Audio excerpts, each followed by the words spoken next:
जय हिंद, वंदे मातरम साथियों। स्वागत है आपका हमारे चैनल में।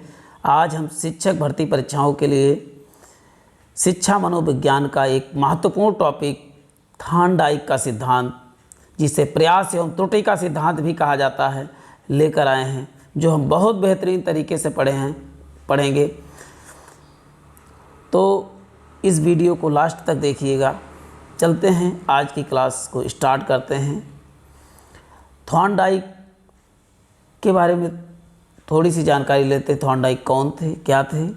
थॉर्नडाइक अमेरिकी मनोवैज्ञानिक थे एवं पशु मनोवैज्ञानिक थे। इसके साथ साथ ये प्रथम शैक्षिक पशु मनोवैज्ञानिक थे, यानी कि इनको प्रथम शैक्षिक मनोवैज्ञानिक की संज्ञा भी दी जा चुकी है। इनके बारे में कुछ महत्वपूर्ण जानकारी और है जो देख लेते हैं। थॉर्नडाइक ने अपनी पुस्तक शिक्षा मनोवैज्ञानिक, जिसको 1913 में लिखा था, सीखने के सिद्धांत का भी प्रतिपादन किया था, जिसे थॉर्नडाइक थ्योरी ऑफ लर्निंग के नाम से जाना जाता है। इनके नियम को, यानी थॉर्नडाइक के सिद्धांत को अन्य कई नामों से जाना जाता है, उसके बारे में जान लेना आवश्यक है। यानी एक सिद्धांत के कई नाम हो सकते हैं। तो थॉर्नडाइक के सिद्धांत के सभी नियम को बहुत ध्यानपूर्वक देखिएगा।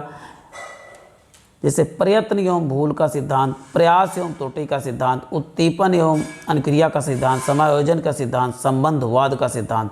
यानी इतने नाम यदि याद कर लेते हैं तो एग्जाम में इससे बाहर कुछ नहीं आ सकता। इसमें आप देख रहे यसार थ्योरी, यसार लर्निंग थ्योरी। यसार मीन्स क्या होता है? यस से स्टिमुलस, आर से रिस्पॉन्स, यानी उद्दीपन और अनुक्रिया का ही इंग्लिश वर्जन ही क्या कहलाता है? यसार लर्निंग थ्योरी कहलाता है। चलिए नेक्स्ट देखते हैं। थॉर्नडाइक के नियम देख लेते हैं। थॉर्नडाइक ने कितने नियम दिए? तो 2 नियम दिए। 2 नियम कौन कौन से हैं? तो एक है मुख्य नियम और दूसरा क्या है? गौण नियम। यदि मुख्य नियम के भी 3 पार्ट हैं तो उन 3 पार्ट को हम देख लेते हैं। मुख्य नियम के कौन कौन से हैं? अभ्यास का नियम एवं तत्परता का नियम एवं प्रभाव का नियम। अभ्यास का नियम क्या कहता है कि किसी भी कार्य के करने से, बार बार करने से उसमें क्या आ जाती है? परफेक्शन आ जाती है। और तत्परता यानी रेडीनेस, यानी किसी कार्य के लिए तत्पर होना ही क्या कहलाता है? तत्परता का नियम। यदि किसी कार्य करने से आपका पॉजिटिव प्रभाव, पॉजिटिव रिजल्ट निकलता है तो आप उस कार्य को करने के लिए सदैव, जैसे आप हाई स्कूल पास करते हैं और आपको आपके पापा कोई अच्छा सा गिफ्ट दे देते तो आप सोचते हैं हाई स्कूल पास करने इतना अच्छा गिफ्ट मिला है तो इंटर पास करेंगे तो हो सकता है इससे अच्छा। तो ये हो गया पॉजिटिव। और एक फेल हो गए तो जूते से कुचाई कर देते हैं। तो आप सोचेंगे यदि दोबारा कहीं हाई स्कूल में बैठे हो, फेल हो गए तो अब की तो बहुत बुरी हाल कर दिया जाएगा मेरा। तो प्रभाव का नियम, यानी कि मुख्य नियम कौन कौन से? अभ्यास का नियम, तत्परता का नियम एवं प्रभाव का नियम। यानी 3 नियम आपको बताने हैं मुख्य नियम में। तो अभ्यास का नियम, तत्परता का नियम, प्रभाव का नियम। चलिए देखते हैं इनके गौण नियम कौन कौन से थे। गौण नियम इन्होंने 5 बताए हैं। गौण नियम कितने बताए भैया? 5 बताए हैं। 5 नियम कौन से हैं? बहु प्रतिक्रिया, इनका केवल नाम जानना जरूरी है और इसके बारे में ज़्यादा कुछ जानना जरूरी नहीं है। मनोवृत्ति का नियम, आंशिक क्रिया का नियम, साहचर्य का नियम एवं आत्मीयकरण का नियम। ये सब क्या कहलाते हैं? ये गौण नियम कहलाते हैं। अब इनके प्रयोग देख लेते हैं। इनको पशु मनोवैज्ञानिक कहा जाता है, इसलिए इन्होंने सबसे पहले किस पे प्रयोग किया? बिल्ली पे प्रयोग किया। और वो भी बिल्ली कैसी थी? भूखी बिल्ली थी। कैसी बिल्ली थी? भूखी बिल्ली थी। मछली कैसी थी?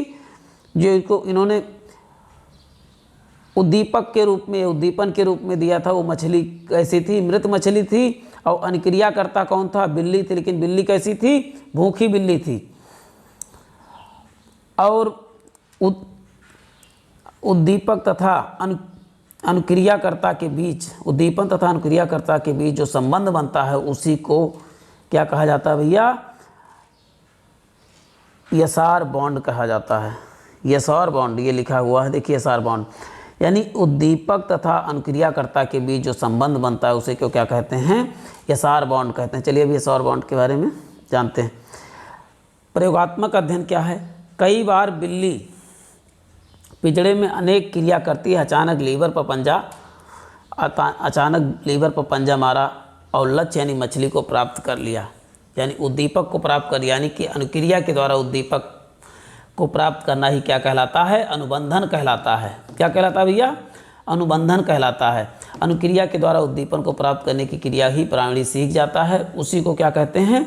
अनुबंधन कहते हैं। अच्छा, आप कहते हैं कि हम थॉर्नडाइक को क्यों पढ़ें, इसका कक्षा में यानी क्लास में क्या प्रयोग है? कक्षा में उपयोगिता यानी बच्चों से बार बार प्रयास करवाना चाहिए, यानी कि जैसे किसी का शब्दाउच्चारण या गिनती को आप पढ़ाते हैं स्कूल में, प्राइमरी स्कूल में, तो बार बार दोहराने से वो चीज़ बच्चे अच्छे से सीख जाते हैं और बहुत ईजिली बोल पाते हैं, ईजिली कर पाते हैं। बच्चों को त्रुटि संभव होता है, बच्चे त्रुटियां बहुत करते हैं, इसलिए उनसे बार बार उस चीज़ों को क्या करना चाहिए? दोहराना चाहिए, बच्चों से बार बार दोहराना चाहिए। शुद्ध उच्चारण बालक इस सिद्धांत से ही सीखता है। शुद्ध उच्चारण बच्चा क्या होता है? इस सिद्धांत से बहुत आसानी से सीख जाता है। चलते हैं कुछ प्रश्नोत्तरी थॉर्नडाइक से संबंधित जान लेते हैं। थॉर्नडाइक ने बुद्धि का कौन सा सिद्धांत दिया? यहाँ पर मैंने बुद्धि का कौन सा सिद्धांत ये मैंने बताया नहीं है, लेकिन आप इसमें जान लीजिए कौन सा सिद्धांत। यहाँ इन्होंने बहुकारक से सिद्धांत बताया। थॉर्नडाइक ने बुद्धि का कौन सा सिद्धांत दिया? बहुकारक, यानी कि बुद्धि में बहुत सारे कारक होते हैं, ये इन्होंने बताया। किस वैज्ञानिक को पशु मनोवैज्ञानिक, मैंने पहले ही स्लाइड में बताया है कि किस पशु मनोवैज्ञानिक किसे का पितामह किसे कहते हैं? तो थॉर्नडाइक को कहते हैं। तो पहला ही स्लाइड आपने अच्छे से देखा हो तो इसका आंसर बता सकते हैं। यसार सिद्धांत, दूसरे स्लाइड में मैंने दिखाया आपको यसार सिद्धांत के प्रतिपादक कौन है? तो यसार सिद्धांत के प्रतिपादक आप क्या बताएंगे भैया? थॉर्नडाइक हैं। फिर अधिगम का बंध या संबंधवाद के सिद्धांत कौन है भैया? तो आप क्या बताएंगे? थॉर्नडाइक हैं। नेक्स्ट क्वेश्चन देख लेते हैं।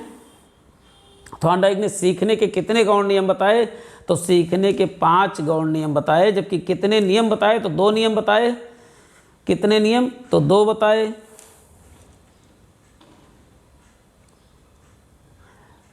और कितने मुख्य नियम बताए? तो 3 नियम बताए। तो आज के लिए इतना ही। जय हिंद, जय भारत दोस्तों।